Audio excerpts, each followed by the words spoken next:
It's strange how one event can turn your entire life upside down.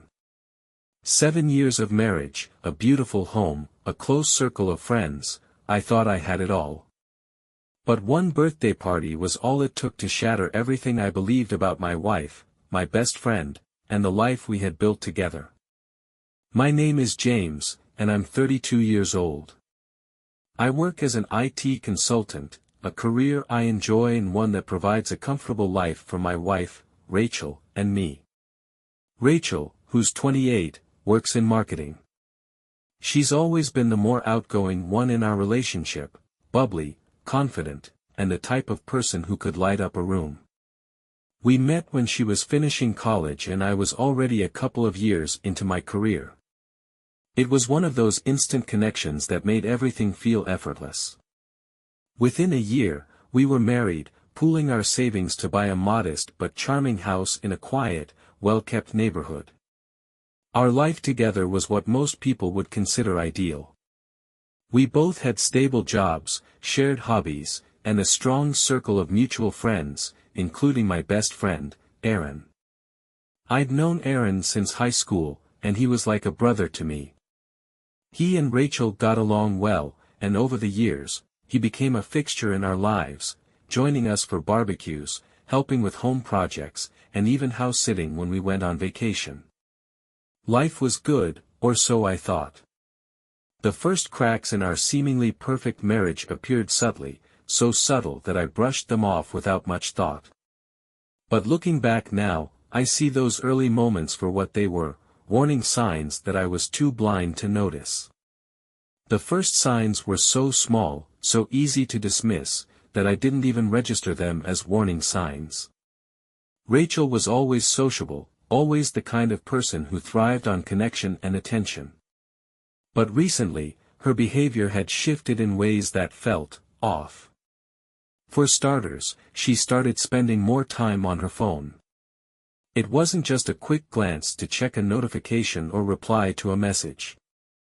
She was glued to it, texting, smiling at her screen, and locking it the moment I came near. Work stuff, she'd say casually when I asked.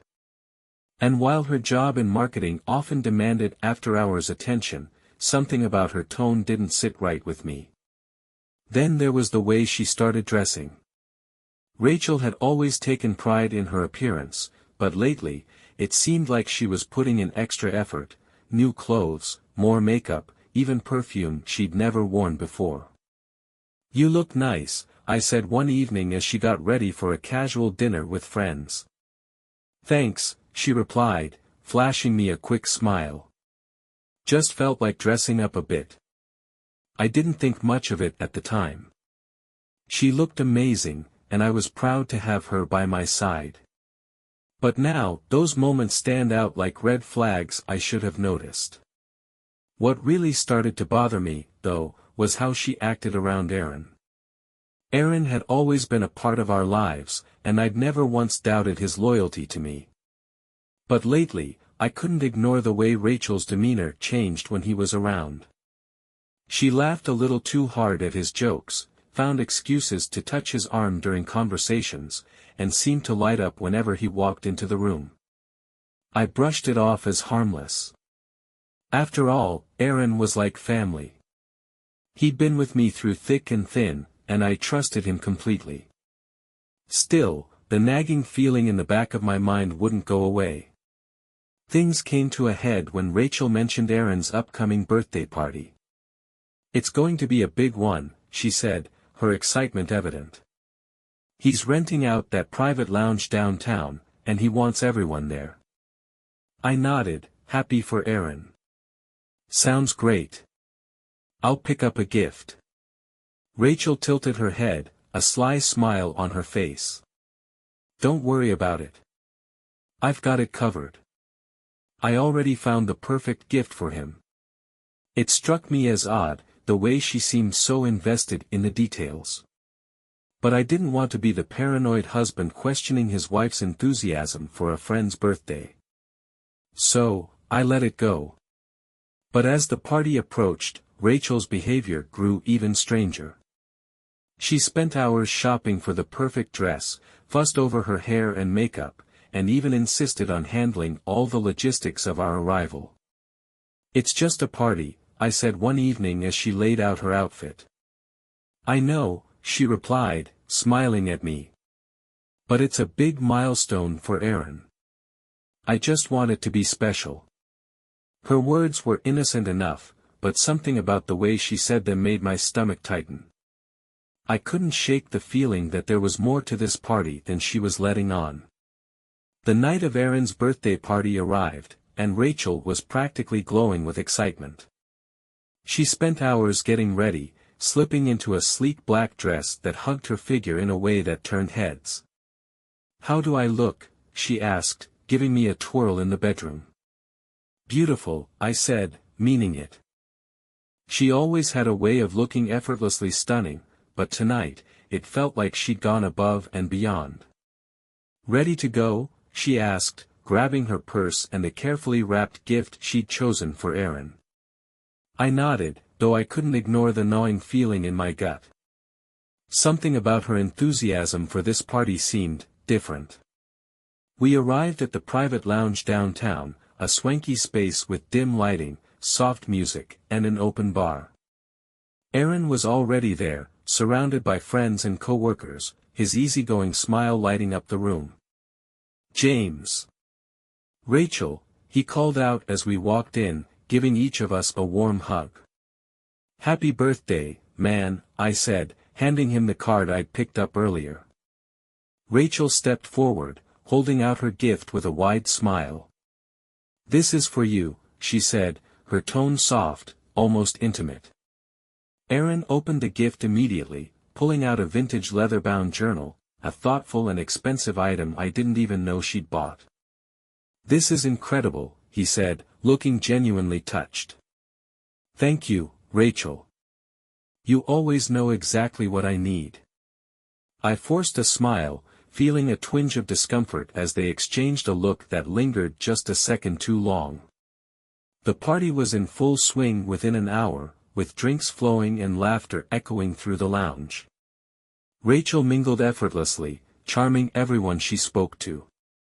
But I couldn't help noticing that she seemed to gravitate toward Aaron, finding excuses to stand near him, to laugh at his jokes, to share quiet moments that felt private. "Everything okay?" a friend asked, pulling me out of my thoughts. "Yeah," I said quickly, brushing it off. "Just tired from work." But the truth was, I couldn't shake the uneasy feeling growing in my chest. Things came to a head when Rachel disappeared midway through the night. I hadn't seen her for a while and assumed she was in the restroom or chatting with someone in another part of the lounge. But as the minutes ticked by, I started to feel uneasy. I wandered through the party, scanning the room for her familiar figure.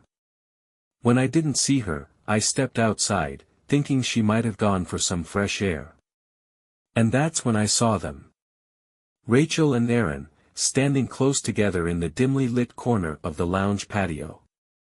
She was leaning into him, her hand resting lightly on his arm as they spoke in hushed tones. His face was serious, but hers was smiling, her expression soft and warm in a way that made my stomach drop. I couldn't hear what they were saying, but their body language told me everything I needed to know. I stepped back inside, my mind racing. I wasn't ready to confront them, not yet. I needed time to process what I'd just seen, to decide how to handle the realization that my wife might not be the person I thought she was. But deep down, I knew that nothing would ever be the same after that night. I couldn't stay at the party much longer after seeing Rachel and Aaron together on the patio. The image of them leaning close, sharing a moment that seemed far too intimate for two people who were supposed to be nothing more than friends, burned in my mind. But I didn't want to cause a scene, not here, not now. So I returned to the lounge, pretending everything was fine while my thoughts churned uncontrollably. Rachel came back inside not long after, her cheeks flushed and her smile as bright as ever. "Where've you been?" I asked, trying to keep my voice casual. Oh, just talking to Aaron, she said, brushing a strand of hair behind her ear. You know, thanking him for everything he's done for us. He's such a great friend. Her words hit me like a punch to the gut. A great friend. That's what Aaron had always been to me, someone I trusted, someone I thought would never betray me. But now, I wasn't so sure. The rest of the night was a blur. I made small talk, sipped my drink, and forced myself to smile when people spoke to me. All the while, I kept glancing at Rachel and Aaron, noticing every little interaction between them, the lingering glances, the shared laughs, the way their body language seemed perfectly in sync. When the party finally started to wind down, I was more than ready to leave. Had a good time? Rachel asked as we drove home. Yeah, I replied shortly, my hands gripping the steering wheel. She glanced at me but didn't press further. That night, as she slept soundly beside me, I lay awake, replaying everything I'd seen and heard. The way she'd fussed over her appearance, the care she'd put into Aaron's gift, the moment on the patio, all of it pointed to something I couldn't ignore. The next morning, I decided to trust my instincts. While Rachel was in the shower, I checked her phone, a move I hated myself for but felt was necessary. What I found confirmed my worst fears. There were messages between her and Aaron, innocent on the surface but with an undertone that felt far too personal. Aaron, can't wait for tonight. It's going to be perfect. Rachel, me too. You deserve the best birthday ever. I scrolled further, my heart sinking with every word. The messages hinted at private meetings, shared secrets, and an emotional closeness that went far beyond friendship. Then, I found the photo. It was a selfie Rachel had sent to Aaron, a candid shot of her in the black dress from the party, smiling coyly at the camera. Rachel, hope you like it. Aaron, you're stunning. Thank you. My chest tightened as I stared at the screen. The betrayal wasn't just a suspicion anymore, it was real, undeniable, and right in front of me. I set the phone down, my hands trembling. Rachel stepped out of the bathroom moments later, her hair wrapped in a towel, her face glowing from the steam. Morning, she said cheerfully, oblivious to the storm raging inside me. I couldn't respond. I couldn't even look at her. All I could think about was how the woman I'd loved, trusted, and built a life with had betrayed me in the worst possible way. I spent the entire day in a fog, barely able to focus on anything. The messages and the photo replayed in my mind on a loop, each one cutting deeper than the last. How had it come to this? Rachel wasn't just my wife, she was my best friend, my partner, the person I thought I could trust more than anyone else in the world. And Aaron. Aaron was like a brother to me. We'd been through so much together, from high school pranks to helping each other navigate adulthood. I had always believed he'd have my back, no matter what. Now, I wasn't sure who they were anymore. Rachel must have sensed something was off because she asked me several times if I was okay. Each time, I brushed her off with a curt, "I'm fine." I wasn't ready to confront her, not yet. I needed time to process what I'd found, to figure out what I was going to do. By the time evening rolled around, I couldn't take it anymore. I left the house without saying much, telling Rachel I was going for a drive. I ended up parked outside a coffee shop, staring blankly out the windshield as the weight of everything pressed down on me. I thought about all the times Rachel had gone out without me, all the little moments I'd dismissed as nothing. Was this the first time she'd betrayed me, or had there been others? How long had this been going on? More than anything, I thought about the future. What was I supposed to do now? Could I ever trust her again? Did I even want to?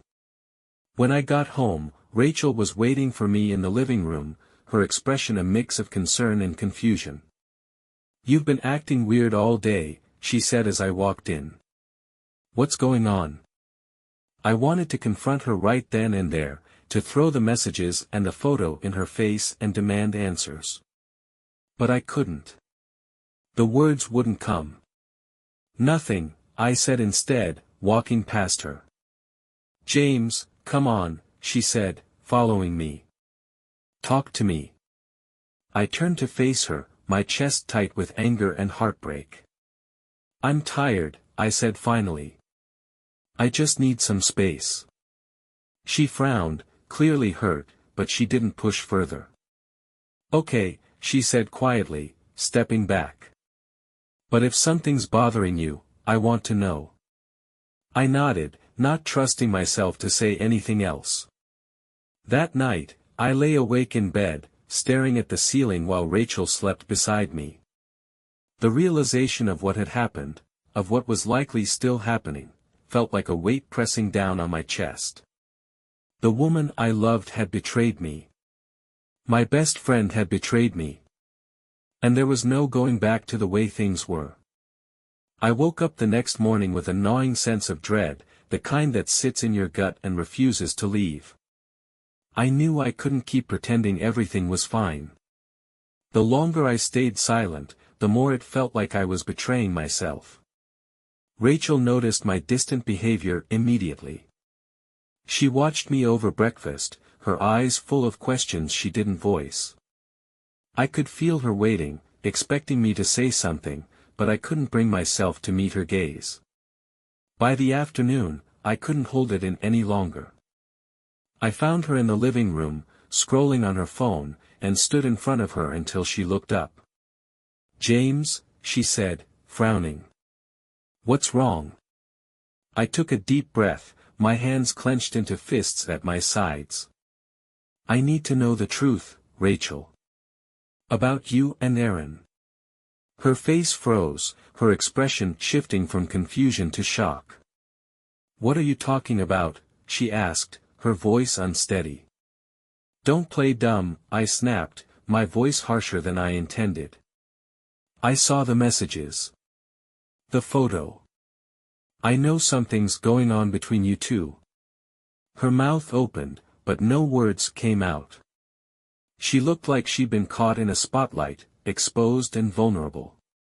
James, she started, but I cut her off. How long?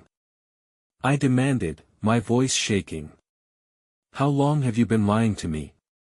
Tears welled up in her eyes as she shook her head. It's not what you think, she said quickly. Aaron and I, we're just friends. That's all. I swear. Just friends? I repeated, my voice dripping with disbelief. You expect me to believe that after everything I've seen? The messages, the way you acted at his party, the way you've been acting for weeks. She stood up, reaching for me, but I took a step back. James, please, she begged, tears streaming down her face. It was a mistake. I didn't mean for it to happen. Her words confirmed what I already knew, but hearing her say it out loud still felt like a punch to the gut. So, you're admitting it, I said, my voice barely above a whisper. She nodded, her face crumpling with guilt. It was just once, she said quickly. It didn't mean anything. I swear it's over, James. Please, you have to believe me. I stared at her, the woman I'd loved and trusted for 7 years, and felt nothing but anger and heartbreak. How could you do this to me? I asked, my voice cracking. To us? I don't know, she sobbed, covering her face with her hands. I don't know what I was thinking. I was stupid and selfish, and I hate myself for it. Her tears didn't move me. The image of her with Aaron, the messages they'd exchanged, the lies she'd told, it was all too much. I need time, I said finally, my voice cold. I can't even look at you right now. She cried harder, but I didn't stay to comfort her. I walked out of the room, feeling like my world had been ripped apart. The days that followed were a blur of tension and avoidance. Rachel spent most of her time trying to fix what she'd broken, but her apologies felt hollow. She cried often, begged me to talk, and swore she'd do whatever it took to make things right.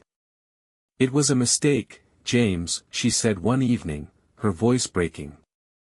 "I didn't mean for it to happen, and it won't happen again. Please, can't we move past this?" Her words felt like daggers, each one sharper than the last. How could she ask me to move past something so devastating? Every time I looked at her, I saw her betrayal. Every time I thought about Aaron, I felt the sting of betrayal from the one person I thought would always have my back. Aaron reached out, too, though his attempts were even harder to stomach. "James, I need to explain," he said during a call I reluctantly picked up. His voice was calm, almost rehearsed, as though he'd convinced himself that his actions weren't as catastrophic as they were. "What's there to explain, Aaron?"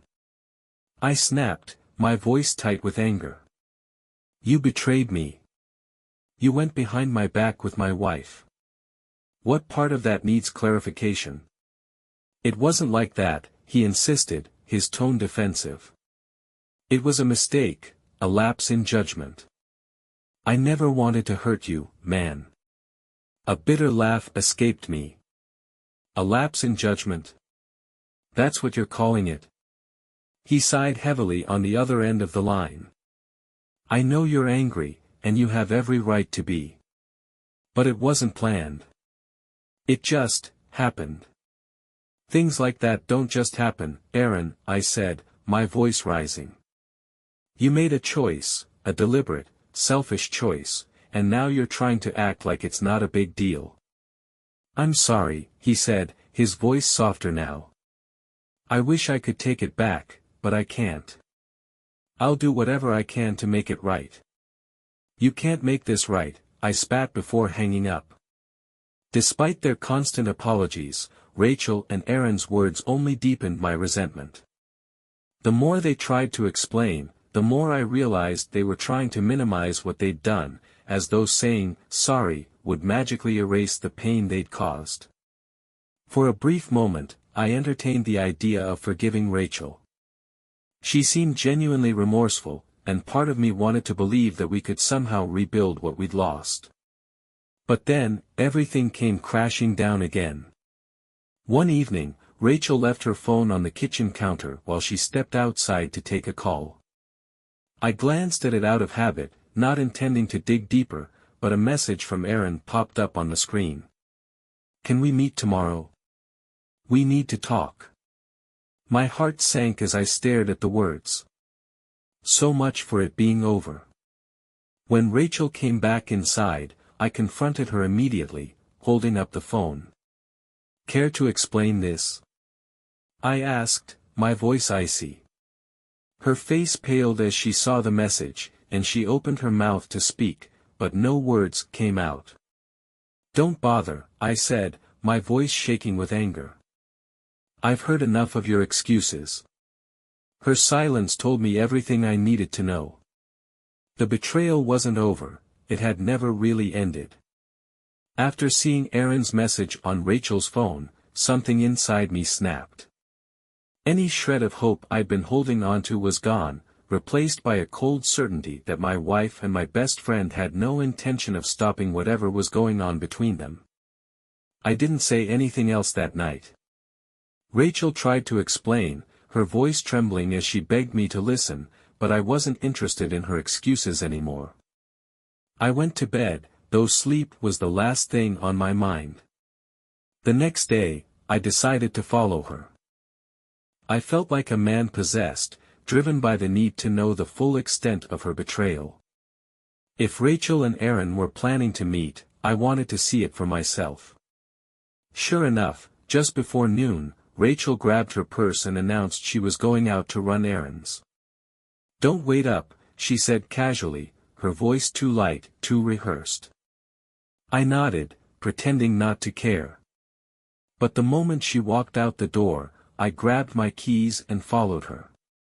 She drove across town to a small cafe, the kind of place that was tucked away enough to avoid running into anyone you might know. I parked a few spots down and watched as she got out of the car, glancing around nervously before heading inside. A few minutes later, Aaron showed up. Seeing him again, knowing what he'd done, what they were doing, ignited a fury in me that was hard to contain. He walked into the cafe without a care in the world, as though he hadn't just destroyed one of the most important relationships in my life. I sat there for what felt like hours, my stomach churning as I imagined what they were saying, what they were planning. Finally, I couldn't take it anymore.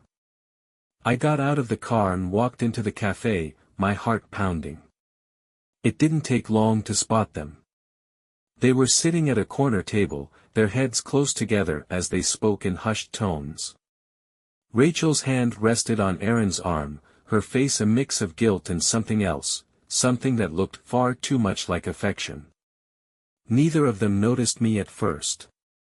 I stood there, staring at the two people I had trusted most in the world, feeling a mix of anger, sadness, and disbelief. When I finally spoke, my voice was calm, almost unnervingly so. "Having a nice chat?" Their heads snapped up, and Rachel's face went pale. Aaron looked like he'd seen a ghost. "James," Rachel stammered, pulling her hand away from Aaron's arm. "This isn't what it looks like." I let out a bitter laugh. "Not what it looks like? That's the best you can come up with?" Aaron tried to stand, his hands raised in a gesture of surrender. "Look, man, let's talk about this." "Don't," I snapped, cutting him off. "You don't get to talk. You don't get to explain. Not after what you've done." The other patrons were starting to stare, but I didn't care. Let them see. Let them know what kind of people Rachel and Aaron really were. "I trusted you," I said, my voice shaking as I turned to Rachel. "I trusted both of you, and this is how you repay me." "James, please," Rachel said, tears streaming down her face. "I love you. I made a mistake, but I love you." I shook my head, my chest tight with emotion. "No, Rachel. You don't get to say that. Not anymore." Without waiting for a response, I turned and walked out of the cafe, leaving them to deal with the aftermath of their actions. Walking out of that cafe felt like the final nail in the coffin of my old life. Whatever hope I'd clung to, whatever shred of trust I tried to salvage, was gone. Rachel and Aaron had crossed every line, and there was no coming back from it. That evening, Rachel didn't come home until late. When she did, she looked defeated, her face streaked with dried tears. She tried to talk to me, but I couldn't even bring myself to look at her. "James," she said quietly, standing in the doorway of the living room. "Can we please talk?" I stared at the television, pretending to watch whatever was on. "There's nothing left to say." Her voice cracked as she spoke. "I know I've hurt you. I know I've ruined everything. But I'm begging you, please, don't give up on us." Her words only made my anger flare. "You already gave up on us, Rachel," I said, finally turning to face her. "You gave up the moment you decided to betray me with Aaron. Do you even understand what you've done? You didn't just destroy our marriage, you destroyed every bit of trust one had in you, in him." She broke down then, collapsing onto the couch as sobs racked her body. But I felt nothing. No sympathy, no desire to comfort her, just a hollow emptiness where my love for her used to be. Aaron tried to reach out, too, but I ignored his calls and messages. I wanted nothing to do with him, the man I'd once considered my brother. The betrayal had severed our bond completely, leaving me to grapple with the loss of not only my wife but also my closest friend. Word of what happened began to spread among our social circle. I hadn't planned on sharing the details, but people started asking questions when they noticed the distance between me and Aaron, the tension between me and Rachel. Eventually, the truth came out. Friends who had once admired Rachel for her charm and wit now looked at her with judgment and disdain. Aaron, too, became a pariah, his betrayal leaving a stain on his reputation that couldn't be erased. One evening, a mutual friend called to tell me that Aaron and Rachel had decided to move to another city. "They're leaving?" I asked, the news catching me off guard. "Yeah," the friend said. "I think they're trying to start over somewhere new. Can't exactly blame them, no one here wants anything to do with them anymore." The thought of them starting a new life together made my stomach turn. But at the same time, their departure felt like a small victory. It meant I wouldn't have to see them, wouldn't have to be reminded of their betrayal every time I turned around. With them gone, I began to focus on rebuilding my life. Friends and family rallied around me, offering support and encouragement when I needed it most. Slowly but surely, I started to piece myself back together. But the pain of losing not just one, but two of the most important people in my life left a scar I wasn't sure would ever fully heal. With Rachel and Aaron gone, the silence in my life felt overwhelming at first. I had spent years building my life around them, my wife, my best friend, and their absence left a void that I wasn't sure how to fill. But in that emptiness, I found something I hadn't expected: clarity. For the first time in years, I was able to focus entirely on myself. Friends and family stepped in to help, reminding me that I wasn't alone. My parents came by more often, bringing meals and moral support. My sister invited me over for dinner regularly, her kids' laughter a welcome distraction from the heaviness I felt. At work, I threw myself into projects, finding a sense of purpose and routine in my career. My co-workers noticed the change in me, but they didn't pry, giving me the space to heal in my own time. I also began reconnecting with old hobbies, things I'd let fall by the wayside during my marriage. I started running again, something I hadn't done since college. The physical activity helped clear my mind, giving me a healthy outlet for the anger and sadness I still carried. But the most surprising source of comfort came from my friends. Those who knew the full story rallied around me, offering support and encouragement that reminded me of the good people still in my life. One night, over drinks with a close friend, I shared my fears about moving on. "I don't even know where to start," I admitted, swirling the whiskey in my glass. "Everything feels broken." "You start with yourself," he said simply. "Focus on what makes you happy, on what gives you peace. The rest will follow." His advice stuck with me. Slowly, I began to rebuild, not just my routine, but my confidence, my sense of self-worth. I realized that Rachel's betrayal, while devastating, didn't define me. Meanwhile, I heard bits and pieces about Rachel and Aaron through mutual acquaintances.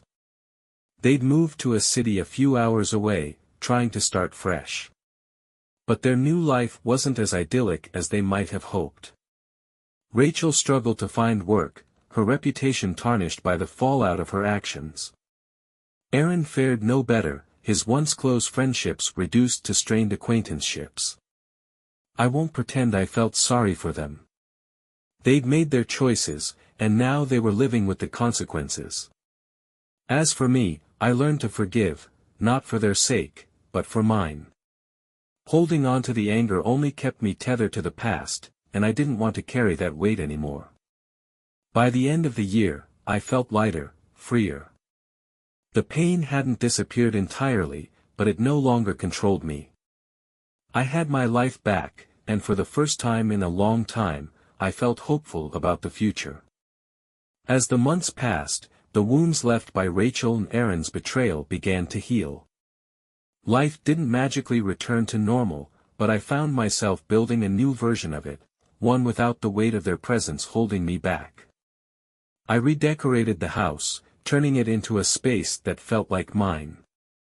I repainted the walls, swapped out furniture, and removed every trace of Rachel's touch. The process was therapeutic, a way to reclaim something that had been tainted by painful memories. Friends and family continued to rally around me. I started attending more social events, reconnecting with people I hadn't seen in years. Some were surprised to see me without Rachel, but once they heard the story, they were nothing but supportive. One of the most unexpected parts of this journey was realizing how much people cared. Old friends I hadn't spoken to in ages reached out to offer support, and even casual acquaintances expressed their sympathy. It reminded me that I wasn't as alone as I had felt in the immediate aftermath of everything. At work, things were better than ever. I threw myself into my job, taking on new responsibilities and even earning a promotion. For the first time in a long time, I felt proud of myself, like I was capable of building a life that was fulfilling on my own terms. The memories of Rachel and Aaron didn't haunt me as much anymore. I still thought about them from time to time, but the pain had dulled. It was like an old scar, there, but no longer raw. Then one day, I ran into someone who knew them. I heard Rachel and Aaron split up, they said casually, as though they were talking about the weather. I blinked, caught off guard. Really? Yeah, they said. Apparently, it didn't work out.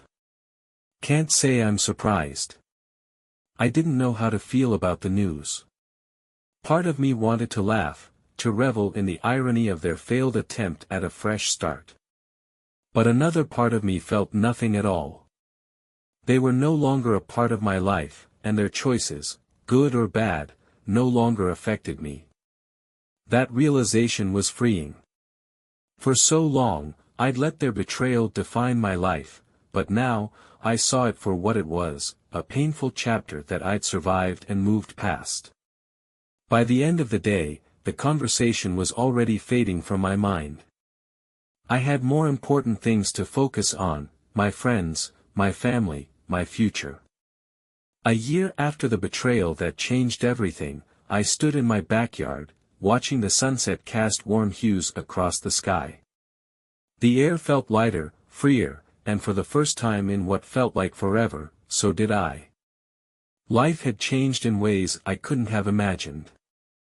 The pain of losing Rachel and Aaron had once felt insurmountable, but now it was a distant echo, something I acknowledged but no longer carried with me.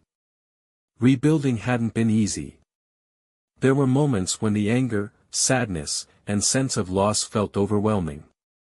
But I'd learned to let go, to accept that their betrayal said more about them than it did about me. In their absence, I discovered strength I didn't know I had. I'd rebuilt my life brick by brick, supported by the love of family and friends who reminded me that I was worthy of trust and happiness. Looking back, I realized how much I'd grown. I was no longer the man who let Rachel and Aaron's actions define him. I'd reclaimed my identity, my confidence, and my future. As for Rachel and Aaron, I heard little about them after their breakup. It didn't matter. Their choices had taken them down a path that no longer intersected with mine, and I was fine with that. What mattered was the life I was building now. The friendships I'd strengthened, the hobbies I'd rediscovered, the career I was thriving in, it all felt like a new beginning. If there's one thing this experience taught me, it's that pain is temporary. It shapes you, changes you, but it doesn't have to define you. Betrayal is a reflection of the betrayer, not the betrayed, and healing is a choice you make every day. Standing there, watching the last rays of sunlight disappear, I felt a sense of peace I hadn't known in a long time. This wasn't the life I'd planned, but it was mine, and for the first time in years, I felt ready to embrace whatever came next.